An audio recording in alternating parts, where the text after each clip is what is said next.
Assalamualaikum warahmatullahi wabarakatuh. Selamat berjumpa kembali dengan Mugabe Official. Pada pembelajaran kali ini kita akan membahas tentang bentuk molekul dan teori domain elektron. Pembahasan ini merupakan bagian dari ikatan kimia. Setelah kemarin kita mempelajari tentang ikatan kimia, terutama tentang ikatan kovalen, ikatan-ikatan yang terjadi akan membentuk molekul-molekul tertentu. Apa itu bentuk molekul dan teori domain elektron? Mari kita lihat terlebih dahulu. Tujuan pembelajaran kita kali ini adalah yang pertama, menjelaskan teori jumlah pasangan elektron di sekitar inti atom untuk meramalkan bentuk molekul. Yang kedua, menentukan bentuk molekul berdasarkan teori tolakan pasangan elektron valensi atau sering disingkat dengan VSEPR, ya, valence shell electron pair repulsion, atau dikenal juga dengan teori domain elektron. Itu dua tujuan pembelajaran yang kita capai pada kesempatan ini. Sebagai pembuka, masih ingatkah tentang struktur Lewis? Ya, struktur Lewis. Apa itu struktur Lewis? Kalau masih ingat, tentu Anda bisa menjawab bahwa struktur Lewis itu adalah struktur yang menggambarkan menggunakan titik-titik elektron atau menggunakan awan elektron. Struktur Lewis dari suatu molekul merupakan struktur yang dapat menggambarkan bagaimana posisi pasangan elektron yang mengelilingi atom pusat, baik pasangan elektron yang berikatan atau sering disingkat dengan PEI, maupun pasangan elektron yang tidak berikatan atau pasangan elektron bebas, sering disingkat dengan PEP. Pasangan-pasangan elektron ini saling tolak menolak. Jadi gambarannya adalah menggunakan struktur Lewis yang selama ini atau yang sudah kita pelajari bersama. Struktur Lewis, untuk mengingat akan saya tunjukkan. Lihat pada molekul NH3, ya, pada molekul NH3 ini Anda bisa lihat N sebagai atom pusat memiliki 4 pasang elektron mengelilinginya, dan dari 4 pasang itu ada 3 pasang elektron ikatan atau yang sering disebut dengan PEI. Itu 3 pasang elektron ikatan ini yang kuning putih, kuning putih, kuning putih, atau oranye putih, oranye putih, ini pasangan elektron ikatan. Sedangkan yang oranye semua ini 2 adalah pasangan elektron bebas.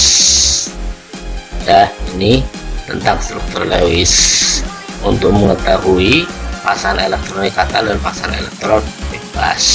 Nah, ini pasangan elektron bebasnya 1, ya kan.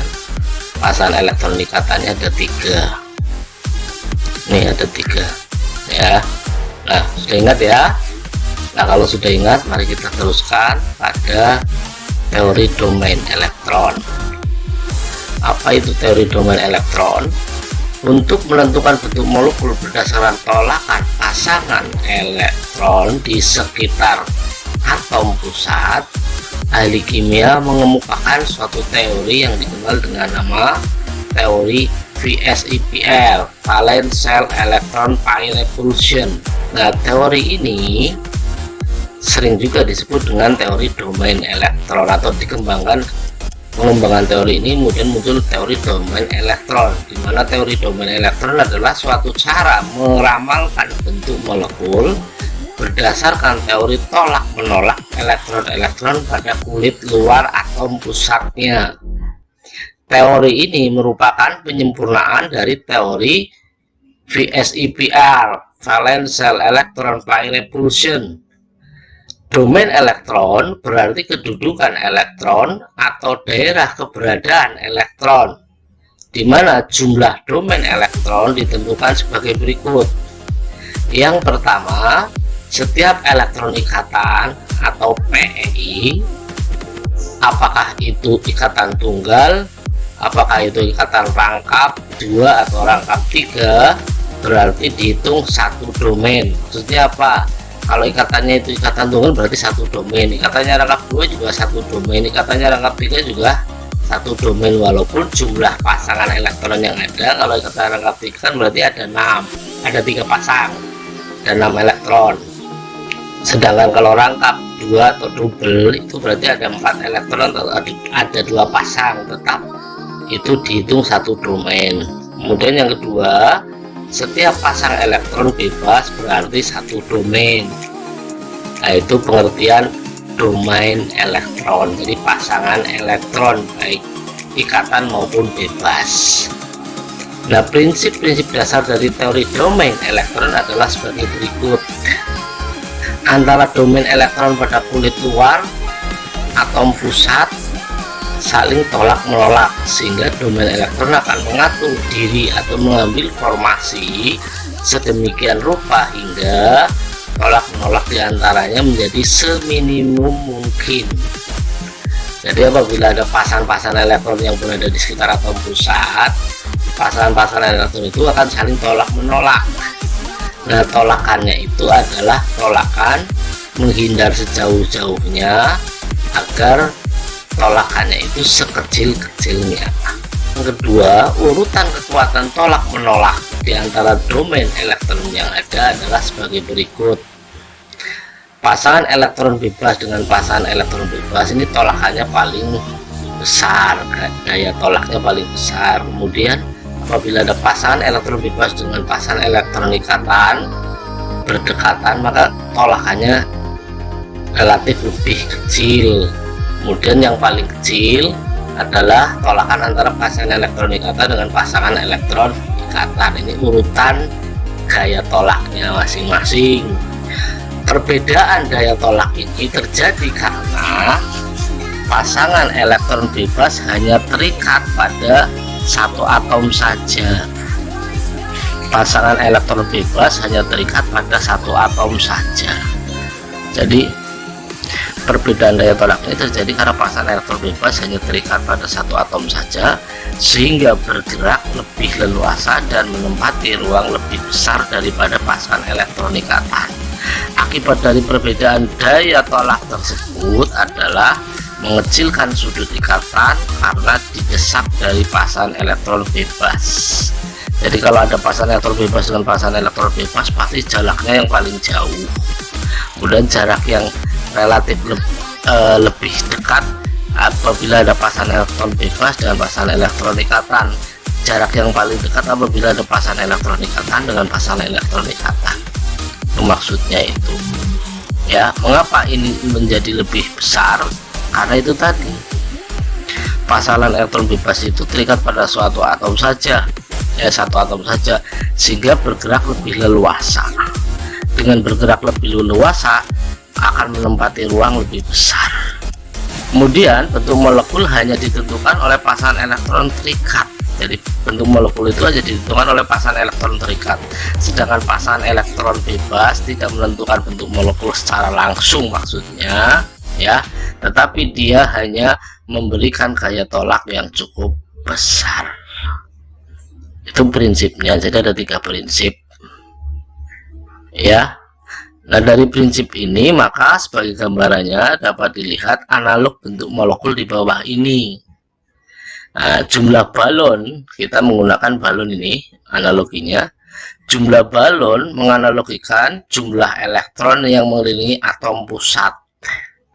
Bentuk-bentuk molekul bergantung dari jumlah pasangan elektron yang menolak di sekitar atom. Jadi bentuk-bentuk molekulnya ini tergantung dari jumlah pasangan elektron yang tolak menolak di sekitar atom. Ini lihat bentuk linear. Jadi ini satu balon ya disambungkan, jadinya bentuk linear itu seperti ini.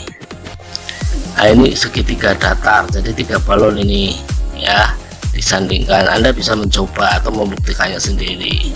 4 balon, 1 2 3 4 balon ini ujungnya disatukan, maka akan bentuk tetrahedral seperti ini. Nah, antara satu balon dengan balon yang lain ini akan menjauh gitu ibaratnya ya, seminimal mungkin. Nah, kemudian bentuk molekul dasar menurut teori domain elektron itu apa saja? Kita lihat ini bentuk molekul dasarnya itu ada 5, yaitu tergantung jumlah domain elektronnya. Untuk domain elektronnya 2 bentuknya linear, dia akan membentuk sudut sebesar 180 derajat.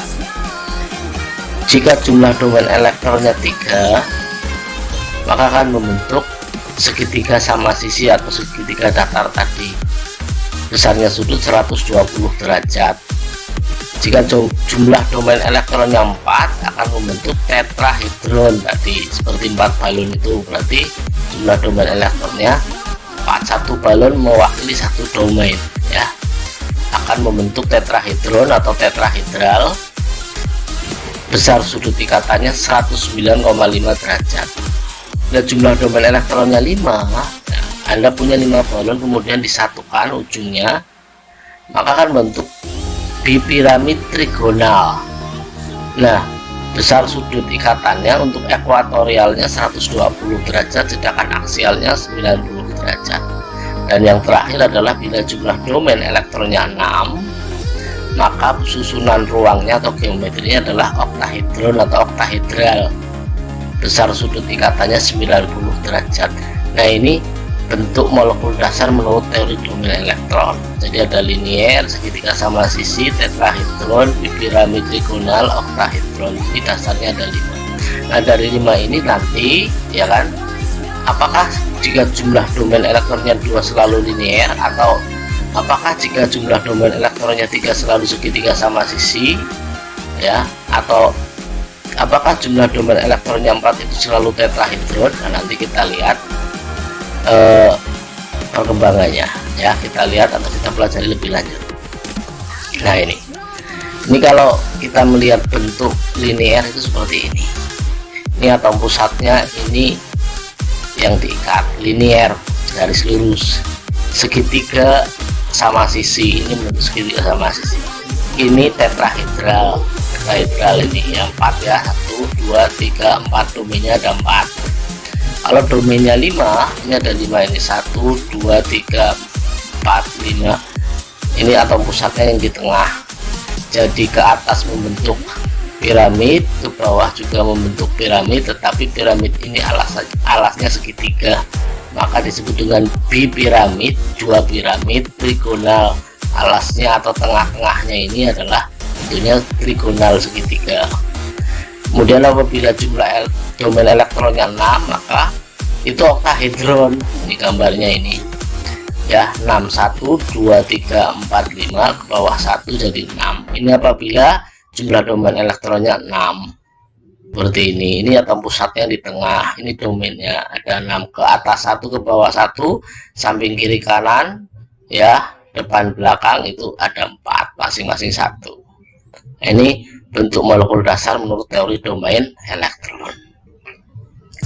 Nah, dari sana maka bagaimana cara merumuskan tipe molekul atau klasifikasi menurut BSIPR-nya ini, ya kan? Merumuskannya bagaimana? Nah, ada beberapa huruf yang melambangkan atom pusat, atom yang mengelilingi atom pusat, dan pasangan elektron bebas.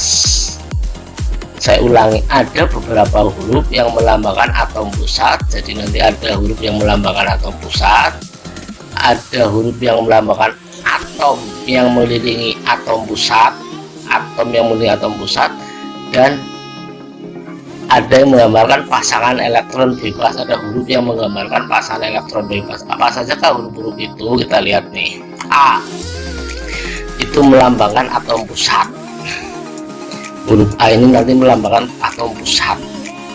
Kemudian X melambangkan atom yang mengelilingi atom pusat. Dan E itu adalah lambang untuk pasangan elektron bebas. Jadi ada AXE, akse, ingat dulu, akse. A atom pusat, X atom yang mengelilingi atom pusat, E pasangan elektron bebas. Ya, E ini bisa saja ingatan dari elektron, yaitu elektron bebas. Nah, dari 3 huruf ini bagaimana formulanya? Nah, ini secara umum dituliskan sebagai ini formulanya AXNEM. A atom pusat, X atom yang mengelilingi atom yang mengelilingi atom pusat, E pasangan elektron bebas. Atom yang mengelilingi atom pusat ini dihitung dari jumlah pasangan elektron, sedangkan pasangan elektron bebas berarti pasangan elektron yang tidak dipakai untuk perikatan. Ya, dimana N dan M adalah jumlah domain atau jumlah pasangan elektron, gitu ya.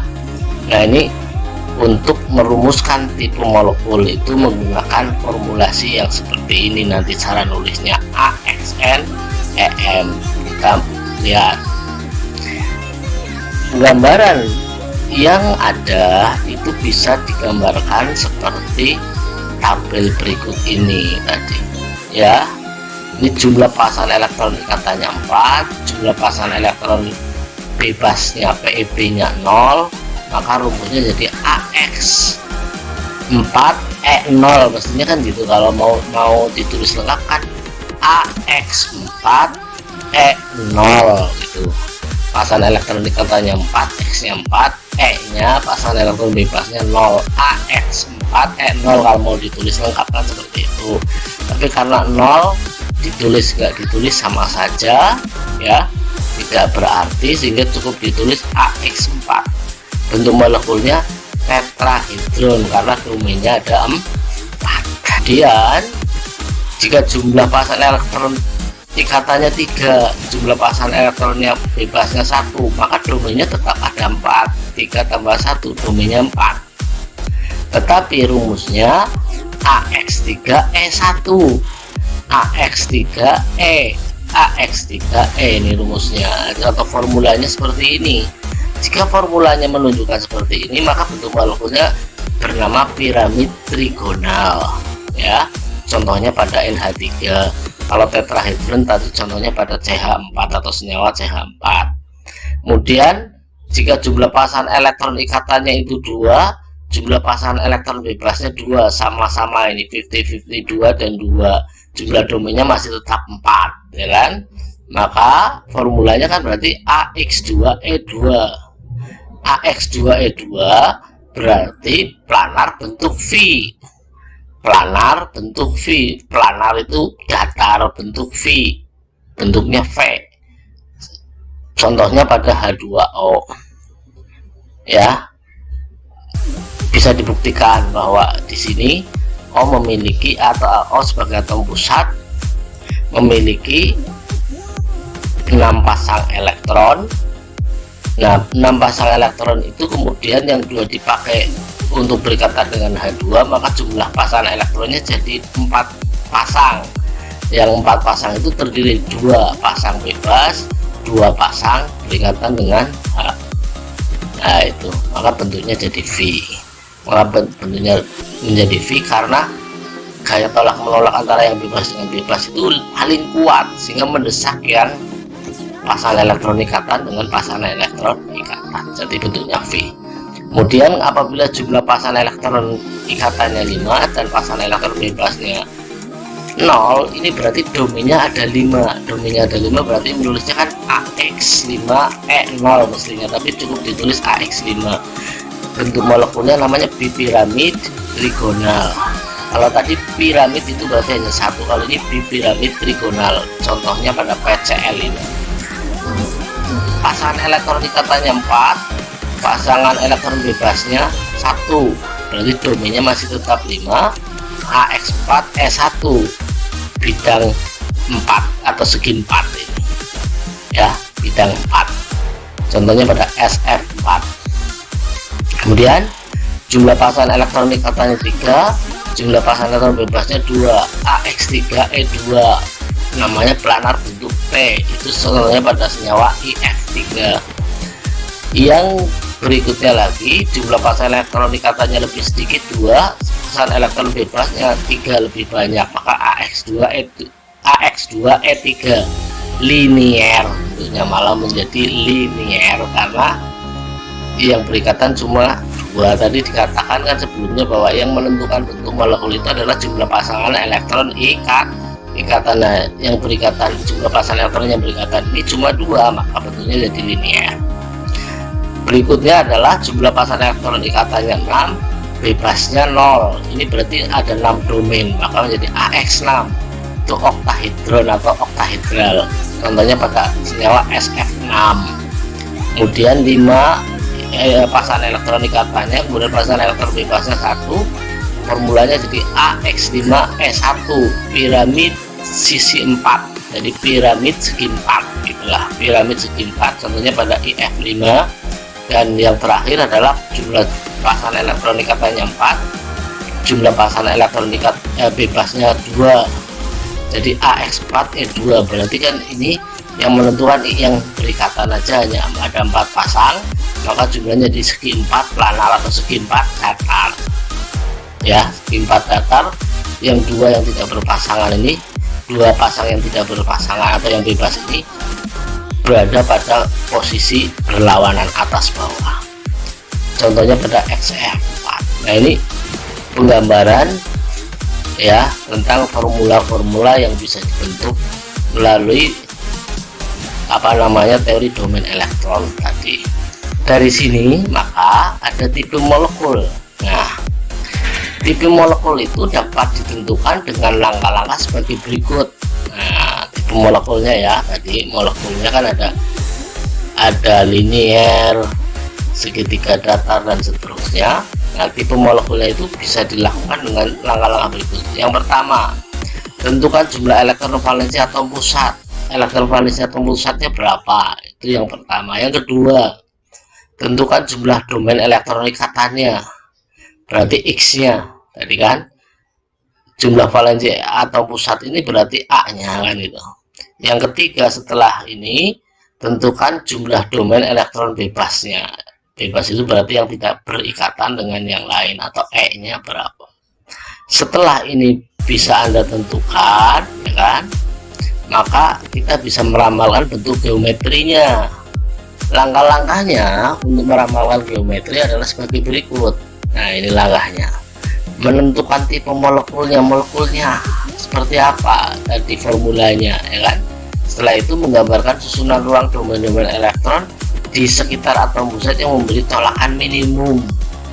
Yang ketiga, menetapkan pasangan terikat dengan menuliskan lambang atom yang bersangkutan. Kemudian yang terakhir, menentukan geometri molekul setelah mempertimbangkan pasangan elektron bebas, karena pasangan elektron bebas ini memiliki daya tolak yang paling besar. Ini 4 langkah untuk meramalkan bentuk molekul setelah kita melakukan langkah-langkah tadi. Nah, contoh 1 ini contohnya apa? Nah, contohnya ramalkan bentuk molekul PF3. P itu nomor atomnya 15, F nomor atomnya 9. Dengan nomor atom P yang 15 dan F9 Anda bisa menulis konfigurasinya. Berarti P elektron valensinya 5, F elektron valensinya 1. Nah, itu kan. Nah, maka penyelesaiannya gimana ini untuk meramalkan molekul PF5? Nah, yang pertama adalah tulis struktur Lewis PF5. Gimana tuh struktur Lewisnya? Nah, ini seperti ini. P atom pusat, kemudian 5 elektronnya yang tidak dipasangkan dengan F, ya kan, sehingga P memiliki 4 domain. 4 domain ini terdiri dari 1 pasang elektron bebas, 3 pasang elektron ikatan. Berarti kalau ditulis formulanya kan A, pasangan elektron ikatannya 3, berarti kan AX3, pasangan elektron bebasnya 1, AX3E1 kan gitu ya. Nah, setelah Anda menulis struktur Lewisnya dengan benar seperti ini, terus tentukan jumlah pasangan elektron di sekeliling P. Ada 4 kan ini, sudah saya katakan ada 4 nih, ada 4 pasang, sepasang, sepasang, berarti ada 4 pasang, dimana dari 4 pasang itu terdiri dari 3 pasangan elektron ikatan. Ini tadi sudah saya tunjukkan yang warnanya beda ya. Kemudian ada 1 pasang elektron bebas, ini yang warnanya sama. Dengan demikian formula VSEPR nya atau formula domain elektronnya itu kan berarti tadi saya sudah katakan AX3E1. AX3 nya ini adalah jumlah pasangan elektron yang berbentuk ikatan, yang satu ini jumlah pasangan elektron bebasnya.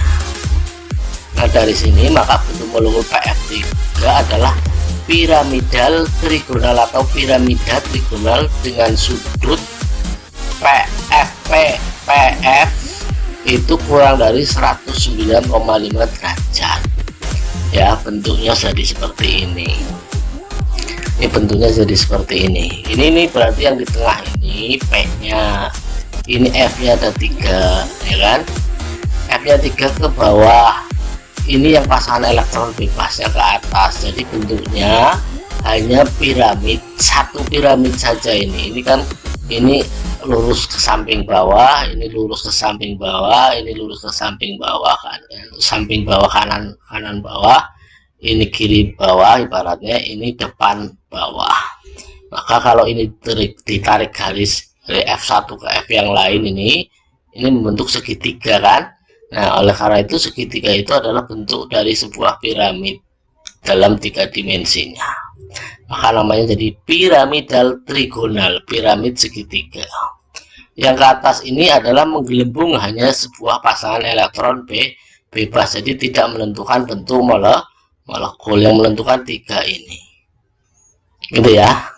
Kemudian bisa dipahami. Nah contoh kedua mudah-mudahan lebih paham. Ramalkan bentuk molekul COCl2. Ramalkan bentuk molekul COCl2. C nomor atomnya 6, O nomor atomnya 8, Cl nomor atomnya 17. Anda bisa tulis konfigurasinya sendiri. Penyelesaiannya gimana? Ya, struktur Lewis COCl2 seperti apa? Nah ini COCl2. C kan elektron valensinya 4, 2 dipakai berikatan dengan O, kemudian 2 yang lain, satu dengan Cl dan satunya dengan Cl yang kedua. Jadi bentuknya seperti ini. Nih garis ini berarti pasangan elektron ikatan ya kan, garis ini berarti pasangan elektron ikatan, garis-garis ini juga pasangan elektron ikatan. Berarti antara C dengan O ini menggunakan 2 pasang elektron, maka ikatannya rangkap 2. Sedangkan C dengan Cl hanya menggunakan sepasang, ini juga sepasang, sehingga ikatannya rangkap 1 atau ikatan tunggal. Sedangkan O memiliki pasangan elektron bebas, Cl juga ada pasangan elektron bebas ini, tapi pasangan elektron bebas ini tidak mempengaruhi tentang bentuk molekul. Berarti di sini kan domainnya cuma ada 3, 1, 2, 3. Yang ketiganya adalah domain yang berupa pasang ikatan rangkap, tapi domainnya tetap ada 3. Sehingga kalau dari domain ini bentuk ideal COCl2 adalah segitiga planar mestinya kan, dengan sudut 120 derajat. Tetapi karena ada ikatan rangkap yang tolakannya lebih besar terhadap ikatan tunggal, maka sudut CL, C dan O itu menjadi lebih besar dari 120 ya. Sudut CL, C dan O ini, sudut ini menjadi lebih besar dari 120, sedangkan sudut CL, C kemudian CL, sudut ini nih itu lebih kecil dari 120, sehingga jarak CL dengan O ini jauh lebih panjang dibanding jarak CL dengan CL itu ya. Tolakannya itu jauh lebih besar. Ini berarti tolakannya lebih kuat, ini yang pasangan elektron yang berupa ikatan rangkap ini. Dari sini maka bentuk molekul CCl2 adalah segitiga dengan sudut-sudut sebagai berikut. Segitiga karena apa? Karena pasang elektron atau domainnya hanya 3 ya kan, ke atas 1, ke bawah 2, domainnya hanya ada 3, domain elektronnya hanya 3, logikanya segitiga dengan sudut-sudut sebagai berikut. Nah ini sudutnya lebih besar dari 120, tadi sudah saya katakan antara CL dengan O ini jauh lebih jauh atau jaraknya lebih jauh dibanding CL dengan CL, itu kurang dari 120, tapi bentuknya adalah segitiga, cuma bukan segitiga datar, tetapi segitiga sama kaki. Intinya itu segitiga sama kaki karena kaki-kakinya sama ya, CL ke kiri maupun ke kanan ini sama gitu loh. Bentuknya sih segitiga tapi segitiganya nanti sama kaki bukan sama sisi. Demikian, mudah-mudahan bisa dipahami dan bermanfaat. Saya akhiri, assalamualaikum warahmatullahi wabarakatuh.